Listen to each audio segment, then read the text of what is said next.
સાબરકાંઠામાં વરસાદી માહોલ છવાઈ ગયો છે। 6 તાલુકામાં વરસાદ વરસી રહ્યો છે। સાબરકાંઠાથી આ મહત્વપૂર્ણ વિગતો સામે આવી, જેમાં ખેડબ્રહ્મામાં સૌથી વધુ 4 ઇંચ વરસાદ ખાબક્યો છે। વડાલી, તલોદ અને પોસીનામાં પોણા 2 ઇંચ વરસાદ વરસ્યો। તો જિલ્લામાં રાત્રિ દરમિયાન વરસાદ વરસ્યો છે। વાતાવરણમાં ચારોકોર ઠંડક પ્રસરી ગઈ છે। તો 3 મિલીમીટરથી 104 મિલીમીટર સુધી વરસાદ નોંધાયો છે। જિલ્લામાં છેલ્લા 24 કલાકમાં આટલો વરસાદ વરસ્યો છે, જેમાં ખેડબ્રહ્મામાં 104 મિલીમીટર, તો વડાલીમાં 40 મિલીમીટર, હિંમતનગરમાં 3 મિલીમીટર, તો બીજી તરફ પ્રાંતિજમાં 37 મિલીમીટર, તલોદમાં 46 મિલીમીટર અને પોસીના વિસ્તારમાં 46 મિલીમીટર વરસાદ જોવા મળી રહ્યો છે।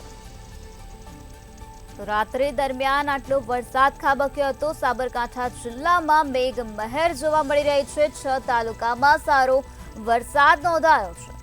વડાલી, તલોદ અને પોસીનામાં પોણા 2 ઇંચ જેટલો વરસાદ ખાબક્યો, તો બીજી તરફ ખેડબ્રહ્મામાં સૌથી વધુ 4 ઇંચ જેટલો વરસાદ ખાબક્યો છે। તો વરસાદના કારણે વાતાવરણમાં ચારોકોર ઠંડક પ્રસરી ગઈ છે। લોકોને ગરમીમાંથી મુક્તિ મળી છે।